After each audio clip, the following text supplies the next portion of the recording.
Uh, uh, uh. Power Monday. Power Monday. One day removed from Sunday. It is Power Monday. Power Monday. Uh, Power Monday. It's Power Monday.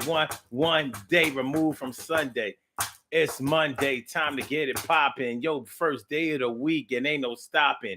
On our way to have another fulfilling. We go about to do this thing. Yeah, it's top billing. I'm making a killing. That's what I'm on my way to do. And I'm bring along me and you. Y'all my crew.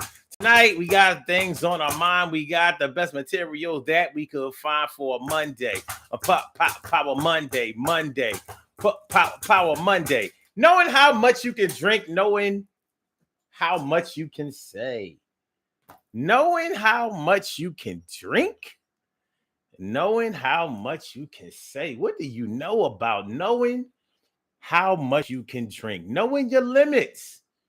Knowing your limits when it comes to alcohol, when it comes to weed, when it comes to drugs, when it comes to substance abuse. Knowing how much you can do. Do you know when it comes to alcohol, and I'm just talking about alcohol alone when it comes to this? I don't know if y'all know this, but alcohol is directly related to 100, at least 100,000 deaths each year. And these were statistics that were taken before the pandemic. And it's important to note that these statistics were taken before the pandemic because during the pandemic, we had new alcoholics forming or new alcoholics being discovered. Do you remember when the pandemic was going on and the lockdown was going on, the quarantine was going on, nobody was supposed to be out there in them streets? Remember? Do you remember how they kept the liquor stores open as essential business? Do y'all remember that? I remember that. I remember it well because a lot of people were appalled by that. They could understand how restaurants were left to be open and how markets or grocery stores and other stores like that were left to be open. But how is it that liquor stores were listed under the essential business? Well, the government knew, as everybody else knew. If you're going to have everybody up in the house, you better be giving somebody something to drink. Even though we knew that that would be detrimental to family structure, to the social atmosphere of the family. And look, bottom line is they knew that if people are going to be inside all day having to deal with each other, they were going to need a couple of drinks, good, bad, or indifferent. And it kind of lets you know how important alcohol is to some people. Even the government understands it. They get it. Had they closed the liquor store, it would have been like a smaller version of prohibition. There would have been a black market of people getting alcohol, delivering alcohol, serving alcohol, distilling alcohol, making alcohol, moonshine. The moonshine game would have been right back on track like this was 1930. So when it comes to alcohol, like I said, during the pandemic, the numbers of alcoholics and people who were starting to practice alcoholic behavior probably had an uptick during the pandemic when there really wasn't anything else to do. So I'm saying all this to say this. When I say those numbers, those 100,000 people a year that die every year, that is due directly to alcohol consumption. We're not talking about drunk driving. We're not talking about that at all. Those numbers are different. We are talking about people who die every year because of their alcoholism. We lose 100,000 people a year.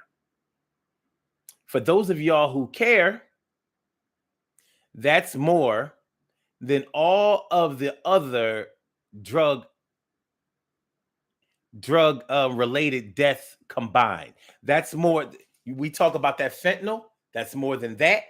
That's more than heroin or cocaine or pill overdoses, all of that kind of stuff.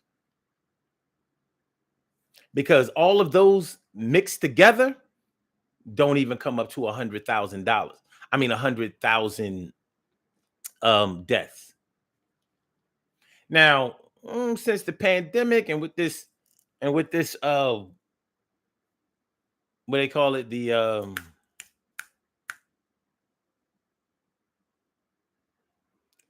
narcotic, what do they call this? What do they call this situation that we? This is not the crack era. This is what do they call it? The doesn't it have something to do with opioid. Yeah, opioid crisis. Thank you, Mia. The opioid crisis. Since this opioid crisis, it may have gotten over 100,000, but not 100,000 opioid deaths. That would be combined with all the other drugs combined. Any other drug other than alcohol that you can think of, it would be with those combined.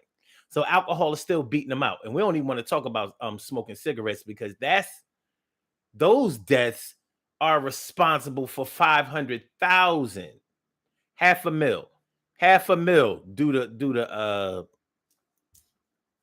tobacco, nicotine, cigarette smoking. But since cigarette smoking isn't listed as a drug, we're not talking about it right now. Even though we know in our heart of hearts that it is a drug, and it's very, very, very, very, very addictive, way more addictive than all the other drugs, all of them. And it kills way more than all of them. But we're talking about knowing how much you can drink. We don't know how many cigarettes a person can smoke. All we know is that we know some people who do 1 pack a day. We know some people who do 2 packs a day. And we know some people, some extreme motherfuckers that cannot keep a cancer stick out of their mouth, and they do 3 packs a day. Ooh, that's a lot of money and a lot of physical damage. All right. So I'm saying all this to say this. Those deaths, the death toll due to alcoholism would be extremely reduced if people knew what their limits are. Now, when we talk about what your alcohol limit is, we get real subjective. Because we don't know what one person's limit is versus another person's limit is. Somebody who is small in stature and hasn't drank a long time, their limit is going to be very low. It might be a beer. And I mean like a 12 ounce, maybe one bottle of cerveza, a bottle of Miller, Bud, Corona, something like that.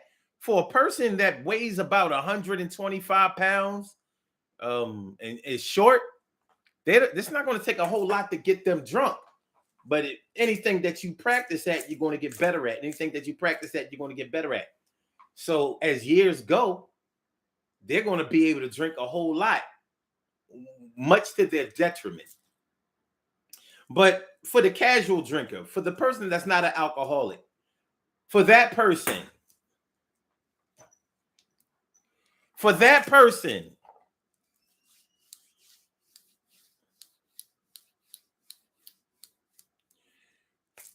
they don't know their limits yet.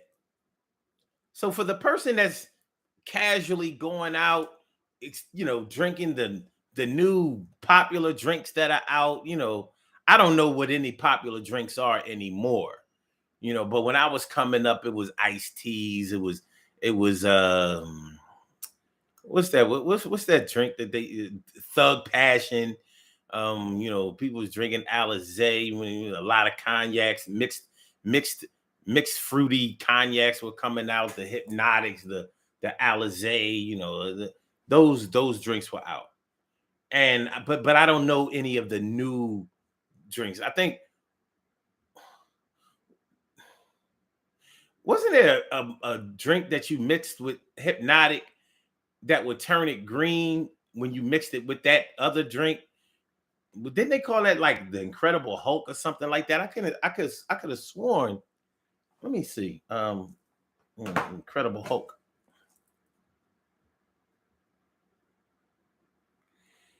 Is there a mixed drink called the Incredible Hulk? Okay. Okay. The Incredible Hulk is an Incredible Hulk, a green-eyed monster, Schrock, or a green colored cocktail made by equal parts of the fruit liquor Hypnotic and Hennessy. What's interesting about that is that Hypnotic already has cognac in it, and Hennessy is nothing but cognac. Hennessy is nothing but cognac. So you take a drink that has cognac in it and you add more cognac into it. So it's just just upgrading or increasing the amount of cognac that you have in a drink. So yeah, I thought I remembered a drink called the Incredible Hulk. I know that there's a drink out in the Midwest that was popular in Chicago and Milwaukee and places like that called Tropical Itch. I've been trying to find out what a tropical itch was since the 90s. We never had tropical itch in Philly. What is a tropical? You know what? You know what? Is there a mixed drink called the tropical itch? I'm finally finding out what this shit is. Tropical itch is a combination of 151 rum, bourbon, passion fruit juice, and triple sec, topped with a float of dark rum and a dash of bitters, then garnished with a bamboo back scratcher that towers above the glass the cocktail is served in. It took me 25 years. It really did. I've been looking like when I used to go up to Milwaukee, they used to be like, yeah, give me a tropical itch. Give me a tropical itch. I never got a tropical itch. Came back home like, yo, what's the tropical? Y'all ever heard of a tropical itch? No. All right. Anyway, so a young drinker may be experimenting with drinks like that, the popular stuff. Drinking the latest cognac, the latest vodka, the Cirocs, the Grey Goose, the Belvedere, all of those are old now, but people still drink a lot of Ciroc. I don't know what other popular vodka there is now, but anyway, a lot of those people that are just experimenting with new alcohol. Well, a lot of the new people experimenting with alcohol, they don't know their limits yet. Maybe some do. Maybe some know, like, well, listen, I don't want to get too drunk because I don't want to be out there like that, or I don't want to be taken advantage of, or I don't want to be out here, catching a DUI and things like that. But a lot of people, especially since people are a little bit more cognizant of drunk driving and all that kind of stuff with all of this Ubering we are doing now, Ubering and lifting and all of that kind of stuff. So there really isn't any good reasons to get a DUI, even though at all times where alcohol has been served, we had cabs and taxis and things like that. So, we could have, but since Uber and Lyft seem to be a little bit cheaper than cabs were, I don't know. There was always ways of getting around DUIs and all that kind of stuff. But DUIs, and I would know something about getting DUIs because I've had three. I've been convicted of three. Could have really changed my life around. And those 3 DUIs that I was convicted of was because I knew my limit, but I always ignored my limit. And that's something that we have to really talk about. Knowing your limit is one thing. Respecting your limit is a whole different thing. Knowing your limit is one thing. Respecting your limit, honoring your limit Acknowledging your limit, well, that's a whole different story. It's a whole different kettle of fish. It's different. But do you know how many people would prosper? Do you know how many people would avoid jail time, avoid court fees, lawyer costs, all kinds of stuff? How many people would probably still be friends with people? How many people would still be alive if they knew their limits or if they respected their limits? But people don't be respecting their limits. They be in it to win it, run it back, spin it. And they be like, I could drink a little more. Yeah, I'm a little loose, but not a little whore.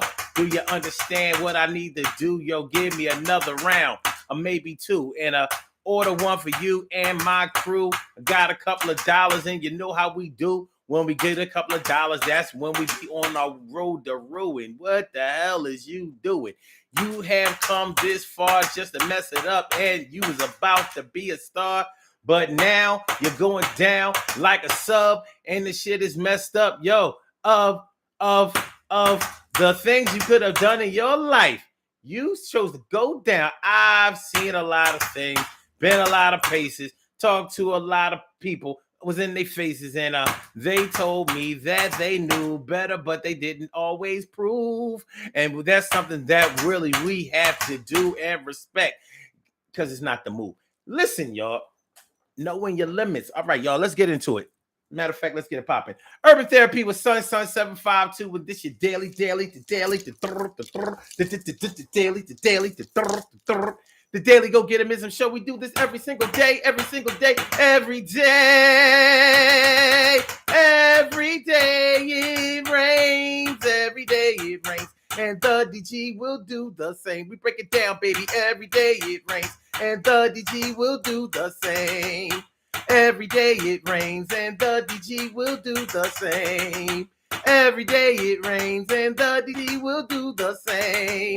Every day it rains, and the DG will do the same.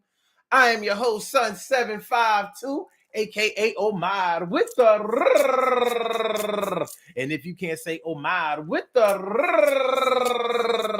well, then you just say Omar with the R. This is the Daily Go Getimism Show, all up in your area. I'm feeling like a real man should, and I hope y'all feeling like real men and women should also. Tonight, we are talking about knowing how much you can drink, knowing how much you can say. Hey, let me shout out my peoples. Stacy White, thanks for coming through tonight, and I hope that you're feeling all right. And T. Carey, right, morning, noon, and night. It's always great to have my peoples going right in your sight. And Mia Cunningham, goddamn, thanks for coming through. Thanks for being true, not running scam. And my brother from another mother, Norris Hill. So back, relax, do your thing, Max and chill. Carol Chamberlain, my friend, mi favorita, always great to see you, without a doubt. So what's up, y'all? Let me see what y'all talking about. Norris Hill said the government was like, give them all they need to kill themselves to save us the trouble. Ooh. Mia says, sorry for the side note, y'all, but two dudes escaped from the county here in Philly. Y'all be safe.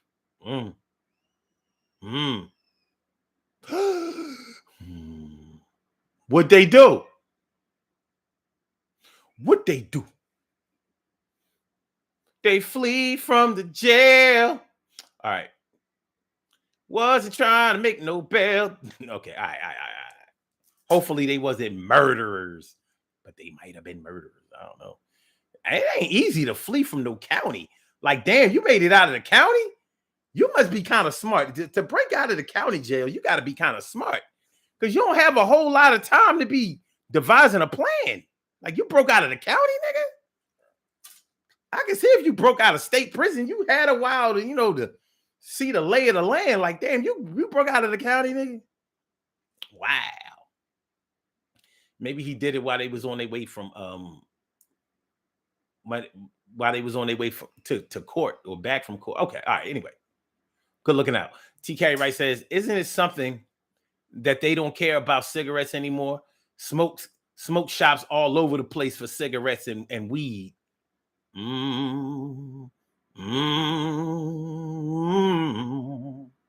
Mia says, I knew a small frame chick at work. She barely weighed 120 pounds and she could drink most people that doubled her weight under the table. Yep. I lost a cousin. My cousin, I know my cousin died of alcoholism. He was small. He was short, maybe like about 5'6", 5'6", or whatever. And he was, he had that alcoholic, that serious alcoholic, thinness, skinniness. You know what I mean? No fat on his arms, like veins bulging. And he was a drinker, man. He was a drinker. Like when he woke up, he used to be like, yo, I just need a drink or two so I can get rid of the shakes. When somebody gets the shakes and all of that, they are a true alcoholic. Like, we're not talking about somebody who can just stop drinking anytime they want to. Alcohol doesn't work that way when it gets serious. When it gets serious, you could hurt yourself by trying to stop drinking. Your body be needing that. And that's the legal drug. Alcohol is a legal drug. It does that to you, and that's the illegal drug. I used to think that heroin had people like that. I used to think that when you get seriously addicted to heroin, if you stop drinking, if you stop shooting it, if you stop using it, it would kill you. And I came to find out later on that no, it's violent when you going through withdrawal symptoms, but most people do not die, no matter how addicted they are to heroin. They do not die. They be feeling like they're going to die, but hardly anybody dies from heroin withdrawal. Now, heroin overdose, yeah, people die from that. Because if you're not a regular user, and like let's say you are a coke sniffer, and somebody slides you some heroin, it could fuck you up. You could mess around and die behind that. But what you're really dying of is the shock that goes untreated, because most heroin addicts, they don't take care of their people when they OD, because nobody wants to get in trouble. Everybody feels guilty. Like, we was the one getting them high. We was getting high with them. So we just got to let him. Nah, that ain't cool. Anyway.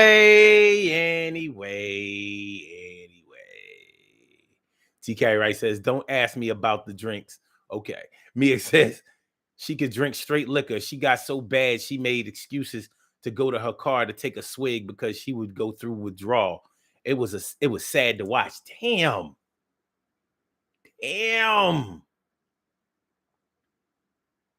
Mia says tropical itch don't even sound very appealing. And at the time it sounded pretty cool. A tropical itch, like it was alcohol, so it had that bite. But since it was tropical, you thinking like bing bing bing bing bing bing bing bing bing bing bing bing bing bing bing bing. So I knew it had to be fruity. D. Carey Wright says, sounds like the Category 5 drink from Joe's Crab Shack. Huh. Oh, they had a drink called the Category 5, huh? Category 5. Isn't that like a hurricane? Okay. T. Carey Wright says, now a bartender can be held liable for serving someone who is visibly drunk. Yep. Always want to blame everybody except for the person that's doing it. We want to blame everybody except for the person that didn't know their limits and didn't respect their limits. I think that's a little odd.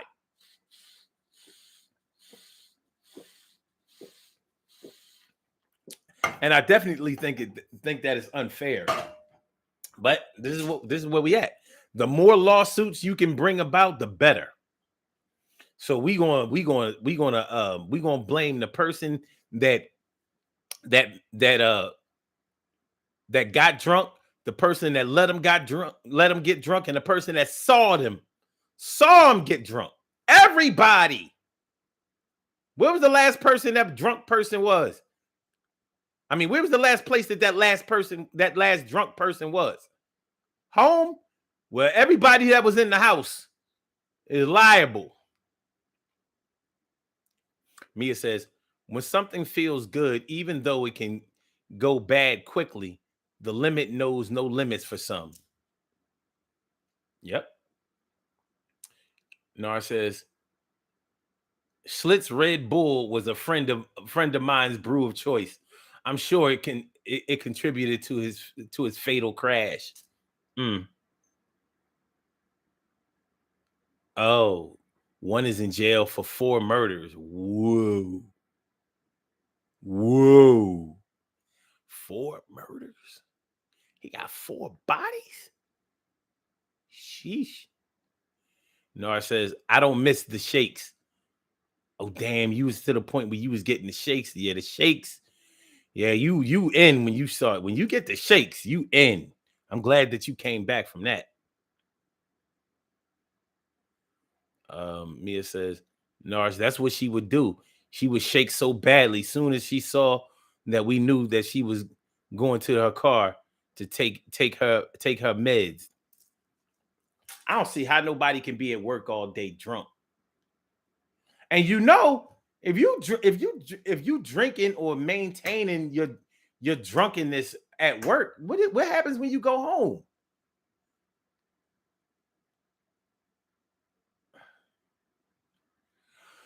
Okay, but knowing how much you can drink, can be the difference between life and death. It can be the difference between having friends and having no one. It can be the difference between being homeless and having a home, having a job and not having a job.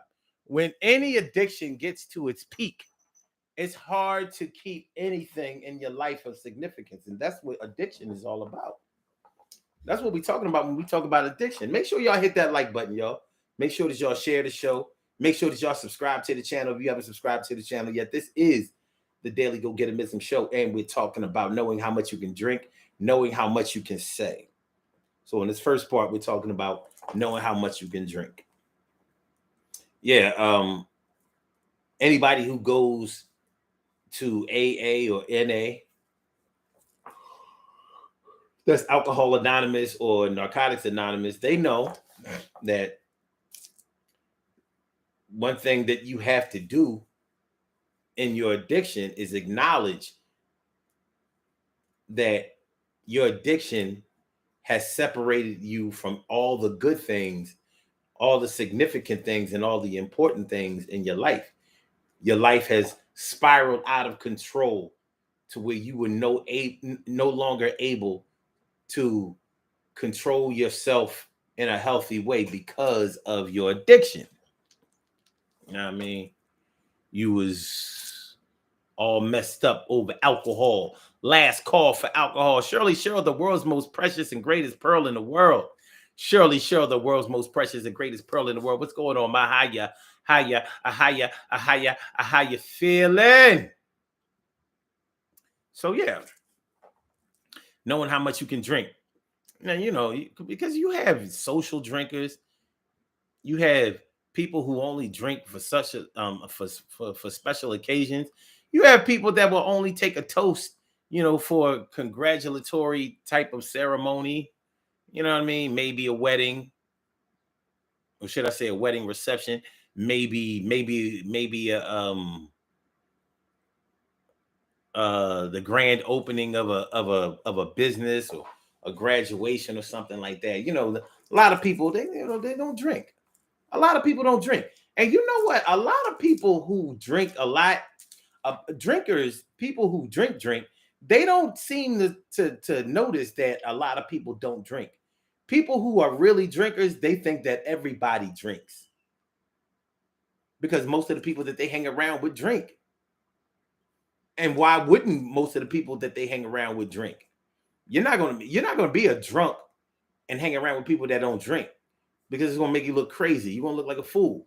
And the person that you hang around that doesn't drink is always going to be calling you a drunk. They're always going to be looking at you sideways. They're going to start counting the drinks that you drink. And one way to piss an alcoholic off is to start counting their drinks. Oh, dang, you having another one?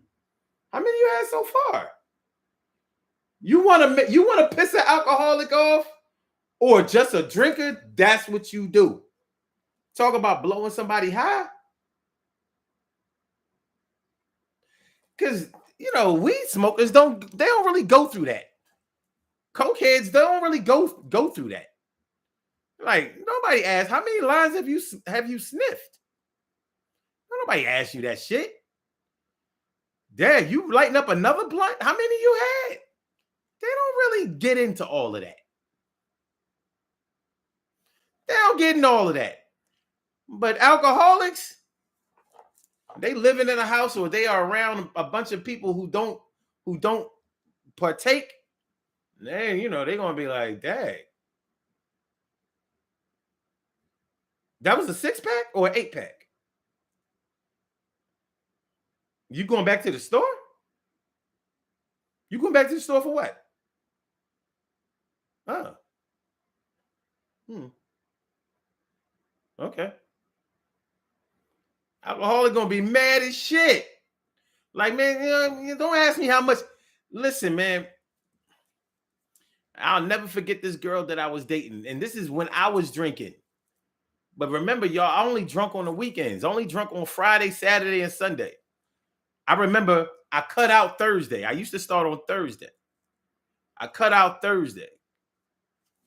So Friday, Saturday, and Sunday. By Monday, I wasn't drinking no more. I had to air out. But I was messing with this chick.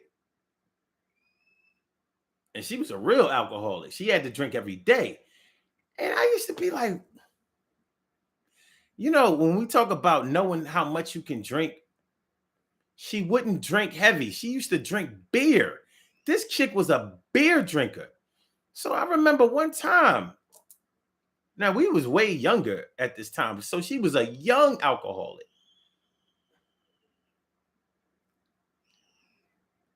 This chick, I remember she spent the night over my crib. She brought over like a 12-pack. This chick used to drink fucking Coors Light. I'm like, Coors Light? But she would bring over a 12-pack of Coors Light. So she came over my crib. Let's say it was a Monday or a Tuesday. I don't drink at all. So she come over the crib. I'm going to sleep. I got to get up the next morning. She wasn't working. She was like on disability or something like that. This chick would drink the whole 12-pack, and she was self-conscious about her drinking, especially since I wasn't drinking. So I remember her, after every beer she drunk, she put them in this bag. And I remember she stuffed them under my bed, the whole bag under my bed. And she took the bag with her when she left. I guess that was to say, like, I ain't gonna have you judging me. You know what I mean? Seeing this 12-pack I done drunk all night. That shit was wild. It was. That shit was wild, man. And I remember thinking to myself, like, damn, man, she a drunk. I was a drinker, but she was a drunk. This is before I had any DUIs or anything like that. I was like, that shit was concerning to me. It really was. That shit, I was like,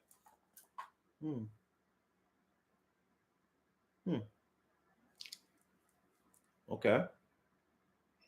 She's still an alcoholic now, bad. So you got to think this was back like 2005. 2004, 2005, something like that. Because I remember it was around the time when the Eagles went to the Super Bowl. So that was the 2004 season. So it was around 2005 when they played the Super Bowl. I was like, damn, this Sean is in, she in crisis. This shit crazy. Now I say that story because although it was only Coors Light, I was like, why don't you just, if you drunk a real beer, then you wouldn't have to drink 12 of them. But thinking about it, thinking back on it, maybe she was drinking the Coors Light because that was her limit. She didn't want to drink heavy. She just wanted to get drunk slow. She didn't want to get drunk fast. So maybe Coors Light was her limit in some way, some unusual way. So yeah, I'm an alcoholic. I'm a drunk. And it's fucked up because she was a really nice girl. Somebody I had known for a long time. When I say a long time, I knew her since I was 8. When I see her now, because she lived around my old way, I see her now. If I'm driving through, I'll be like, damn.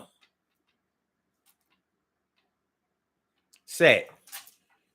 But maybe that was her way of knowing her limit. Mia Cunningham says, me and my coworkers went out after work, and after the second Long Island iced tea, everyone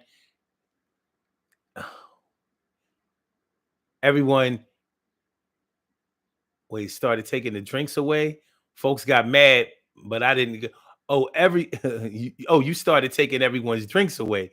Folks got mad. I didn't care. We still had to drive home. Okay, I see what you said. So you you was the limit.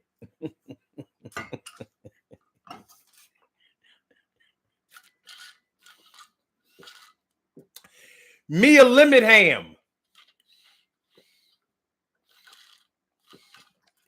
I know they was mad at you. I don't even drink it. I would have been pissed. Like, oh. I'm a grown man. I'm a grown ass man. God damn. All right. But yeah, knowing how much you can drink, so knowing how much you can drink can save lives. For people who are just coming in, we were talking about earlier how 100,000 deaths are claimed each year directly due to alcohol consumption, not drunk driving, none of that, not alcohol related violent murders, deaths, or any of that kind of stuff. We're talking about strictly due to alcohol consumption. You drank yourself to death. Whether you were new to this or true to this.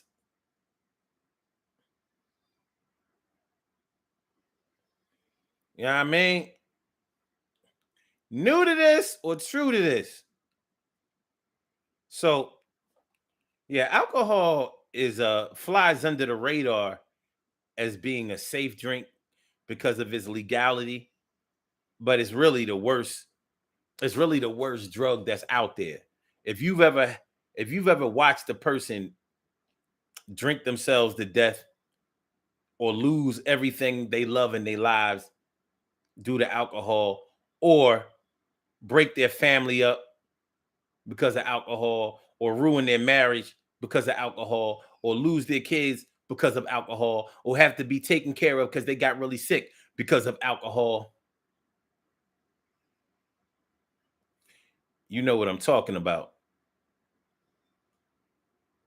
You know what I'm talking about? All right. So, all right. Let's keep it moving. The other part of this is knowing how much you can say. And what I mean by that simply is knowing how to watch your mouth. Knowing how to watch your mouth. You know how many people do not know how to watch their mouth? They don't know how to limit the things that they say. You know, the way it is out here, the internet got people thinking that they can just say anything they want to, anytime that they want to anybody they want to say it to, in any way that they want to say it. That's what the internet has people doing. You keeping it 100 if you just say it the way you mean it. So no diplomacy, no tact, no decorum, no nothing. Just let it fly. And that makes you real. But what if you knew how much you can say?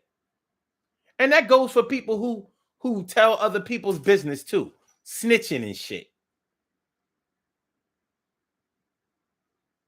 You don't think that you might have more friends or better associations if you knew not to be running your mouth all the time? Running your goddamn mouth. Well, a lot of people don't seem to understand that. You know, I'll tell you one place where you learn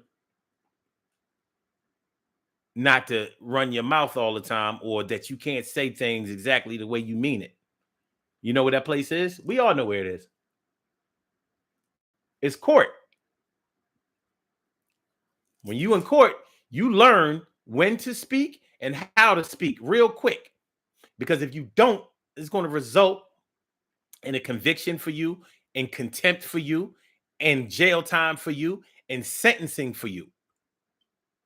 All because you weren't willing to learn when to speak, how to speak, and what to say. So yeah, we need to learn our limits when it comes to talking. Not only that, socially, we seem to believe out here these days that we can just talk to people any kind of way we want to talk to them. That's what we seem to be into these days. Well, getting punched in the mouth normally helps that cause. If you ever been punched in the mouth because of what you said, because of something that you said, I'm sure it had an impact on whether you would say it at that time and in that way again. And that's even if you win a fight. You might have won the fight after getting punched in the mouth, but I bet you would have avoided getting punched in the mouth again.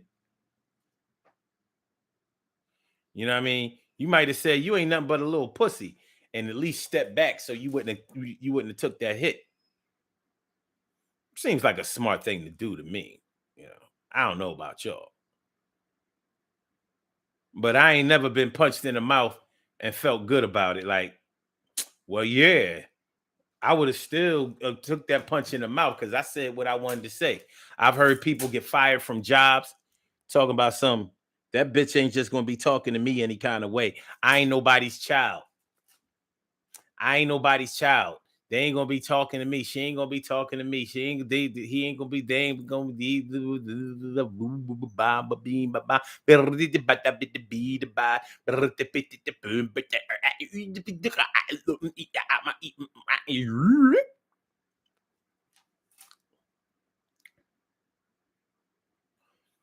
No, it says, how many times has anyone gasped after saying a little too much or watched somebody catch themselves one word too late? Ugh. I don't know, Nars. I know this. There are a whole lot of things in my life I would have unsaid if I could have unsaid them.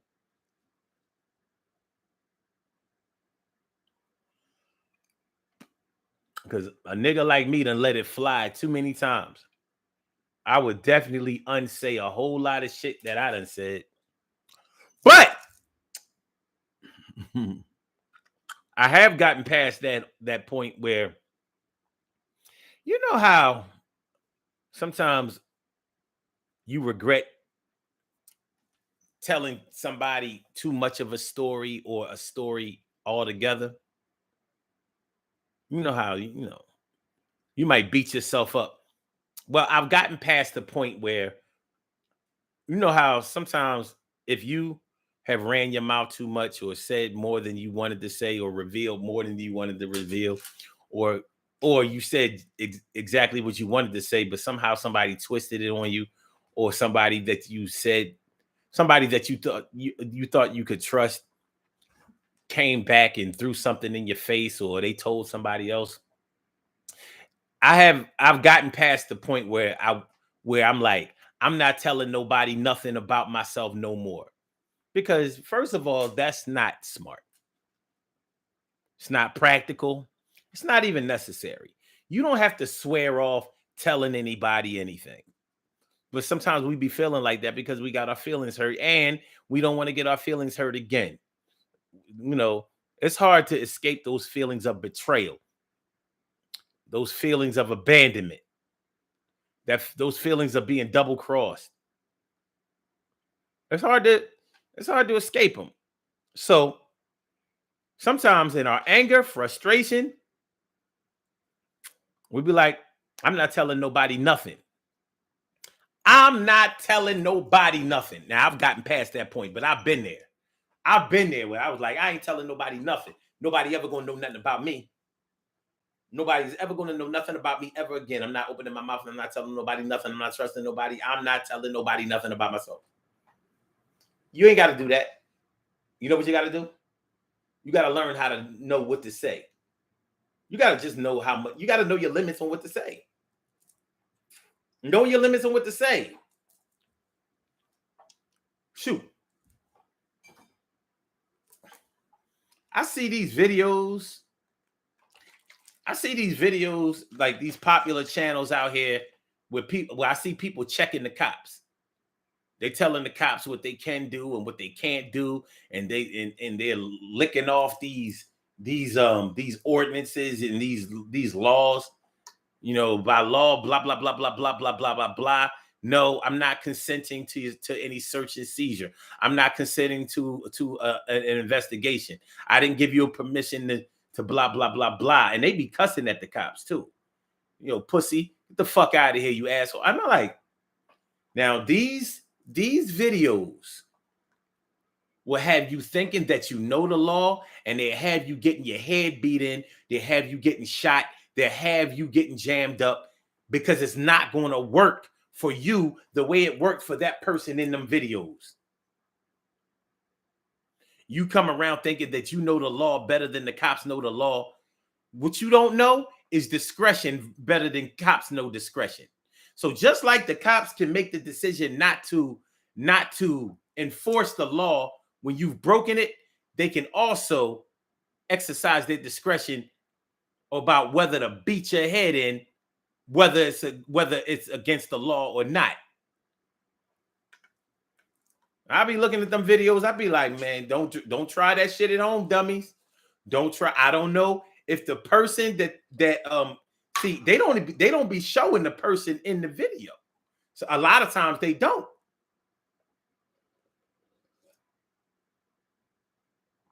Sometimes it's just the person with the camera showing the cops.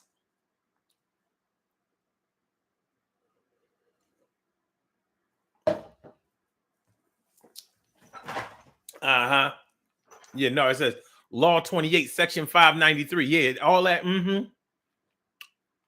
I don't think that would work very well with Philly cops. Can you call your supervisor? They ain't calling no goddamn supervisor. Don't care how much of the law you know. I know Philly cops ain't afraid to fight the case. They ain't afraid to. They've proven it time and time again. But anyway, knowing how much you can say, learning how to control your big pie hole, your fat lip, your big mouth, learning how much you can, what to say, when to say it, how to say it.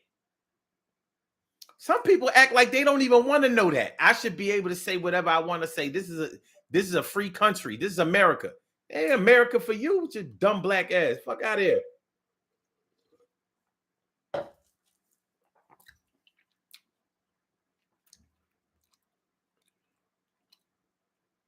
Mia says, I find myself fighting the words that just want to fly out of my mouth. I have to proof think the words first. She says, my dad used to say, you can be right and dead. Dead to rights. Many have been that. Dead to rights. Mm-hmm. Yeah.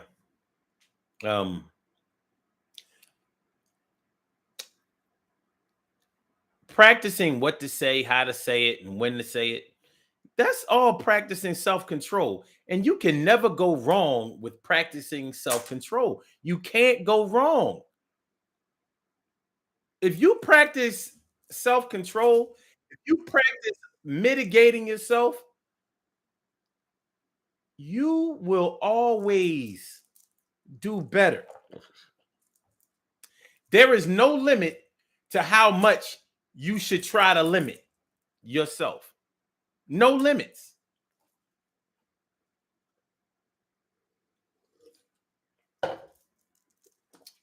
If you keep practicing limitation, you're going to win. When you practice excess, when you practice no limits, you're not going to win. Everything has its limits. So when we were talking about alcohol earlier, you got to know your limits. Know how much you can drink.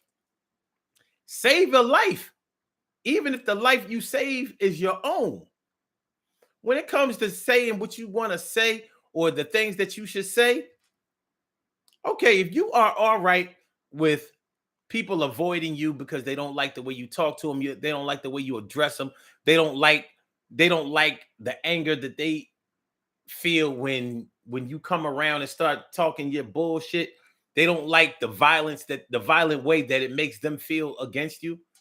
If you're okay with that, then something is wrong with you, because you're not supposed to be okay with that. And you know, Mia, you know how you were saying that you have to proof think the words first. One of the best ways to proof think the things that you say is think about what if somebody was saying it to you. How would you feel if somebody was saying it to you? Now, the thing about that is, most of the times we're thinking, yeah, I wouldn't want anybody to say this to me because I wouldn't put myself in the position for anybody to say it to me. But many people have said things to you that you didn't feel like you deserve, or that you didn't feel like were coming to you, or that you didn't think were appropriate, or that you didn't think were tailor-made for you. That's what recklessness does. That's what recklessness does. So if you think to yourself, I'm about to call this person a derogatory term, a racial epithet, I'm about to swear at him. If you think about how you would feel if they did the same thing to you, the same way you about to turn the camera on them, what if they turn the camera on you? Like if they went first and said to you what you're about to say to them, it might help you to slow down. Slow down. Take a different route. Detour your verbal route that you're on your way to. Detour your verbal path. That's what I want to say. Detour your verbal path.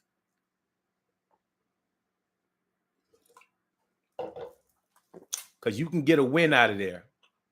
You can get a win out of it.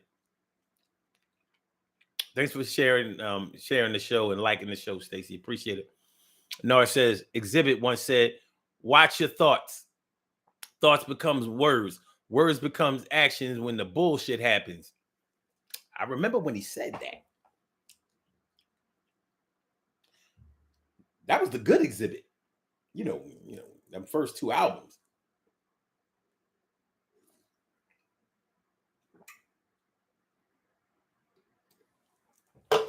Mm-hmm. There's nothing wrong with watching what you say. Now, for those of y'all who beat yourselves up because you feel like you missed the opportunity to put somebody in their place, or you missed an opportunity to have a teaching moment, or maybe a reaching moment, you'll get your chance again. You will. You'll get another shot. It'll be those opportunities come along often. But what you don't want to do is ruin opportunities that may be afforded to you because you couldn't keep your mouth shut. The person that was about to bless you is the same person that you turned off by saying some old crazy shit. So I would employ the tactics of a wise man way before I would employ the tactics of a fool. Nowadays, it looks like a lot of us are employing the tactics of a fool. For all of those people who think Kanye did the right thing by saying what he said, I'll bet you Kanye has been kicking himself in the ass ever since he said that shit because it cost him so much money. And y'all niggas talking about some, well, now he free. Free from what? Free from wealth? That man lost he lost $3.6 billion. He's free, all right. Well, yeah, it was like he was a slave, to those companies. Well, slaves never got paid. And they sure never made no 6 billion, well, 4 billion. How much was he supposed to be worth? Somewhere between 4 and 6, some old ridiculous number. And that's how you know he wasn't worth that much anyway. How is it with a stroke of a pen or erasing the ink, you lose that much money? I mean, you ain't touching none of that money. That money was on the way. It never got delivered. Yeah, that's what he was free from, Nars. He freed himself from wealth and he tried to get back on it. He tried to go to Gap. He tried to go to a number of other companies like, yo, we can get this thing popping. And they was like, no. Why? All because of what he said. Because of what he said. That motherfucker would love to go back and unsay what he said, but that's not the way it works. So you got to learn how to say what you say, the right things up front. No, it says the pen is mightier than the sword. You know what they should say? They can say two things. The pen is mightier than the swipe, and it's also mightier than the fold, the billfold. Man, that electronic money ain't real money. It ain't real. I've been telling niggas for a long time that electronic money ain't real money. Don't let these cats run around here talking about how much they, after their career done plummeted, they want to tell you how much they made over their career. And nobody who they've ever talked about having that much money over their career said that they saw that money that they supposedly made. Lies, all lies. We have some birthday shout outs to do. Some people were born on this glorious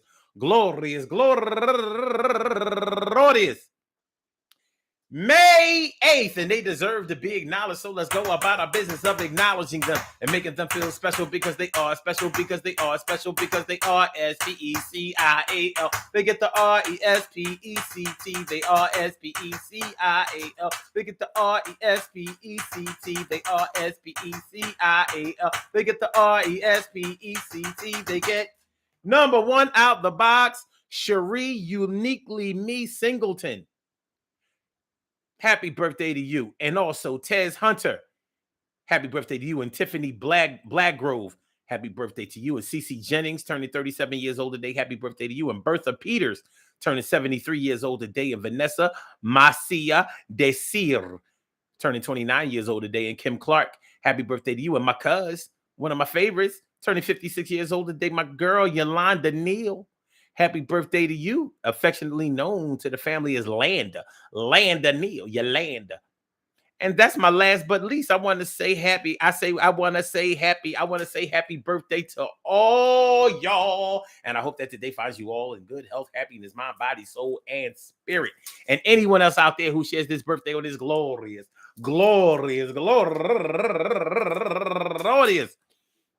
May 8th, anywhere out there in the world, worldwide, internationally, and universally. All of y'all go ahead and turn up. But don't turn up too loud. Just turn up loud enough so everybody can hear you. I rock out, rock on it, do the damn, the rock out, rock on it, do the damn, rock out, rock on it, do the damn thing. You do your thing, y'all. Represent the queens and kings. You do your thing, y'all. Represent the queens and kings. Good things happen to those who wait. Great things happen to those who grind, and anything can happen to those who go for theirs. So go hard, go for yours, and remember, man, listen. Knowing your limits, knowing how much you can drink, knowing your limits, knowing how much you can say, knowing what to say, how to say it, when to say it, will make you a king in a day, a queen around the way. And knowing how much you can drink and knowing your limits about drinking, man. I mean, it's hard for me to find the words to express how I wish alcohol didn't do our communities by flying under the radar the way it does, because alcohol flies under the radar. Nobody wants to blame alcohol for all the ills of society that go on out here. But most of our leaders in the world have suffered from alcoholism. They didn't suffer from drug addiction. They suffer from alcoholism. Way more than you think. Alcohol causes people to lose jobs and fortunes. And they are responsible for people losing connections, faith, trust, opportunities. Many of opportunity has been taken away from alcohol. And now I'll tell you something else about alcohol. Alcohol can affect your ability to know what to say and when to say it, because you know when you get that alcohol in your system, you start getting all emotional, and it make you want to start saying things that you wouldn't normally say when you were sober. What they say, a drunk tongue speaks a sober mind. No, it don't. A drunk tongue never speaks a sober mind. What a drunk tongue does is forget that you ain't supposed to say the shit, or it's unnecessary. It's not your sober mind. A sober mind, the reason why sober people don't run their mouth and say the wrong things at the wrong time is because they, in their sobriety, they understand that they don't even feel the way that they feel at one moment all the time. They don't feel that way. But when you get with alcohol, inhibits your ability to rationalize. So stop telling people that the truth comes out when people drink. No, it don't. The recklessness comes out when people drink. That's what comes out. Yeah, I ain't never tell you that I think you stink and that you ugly and that your pussy is trash when I was sober, because that's not the way I feel all the time. It's not the total truth. Just saying. Just saying. All right. Peace to all my day ones, my everydays, and my brand news. I love y'all to death. Resuscitate y'all. Love y'all right back to life. We will be back tomorrow night for another daily Go Get-Emism show. So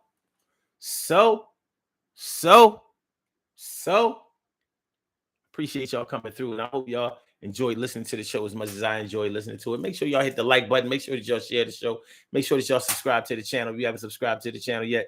So, Blog Talk, I'ma get you out of here. Yeah.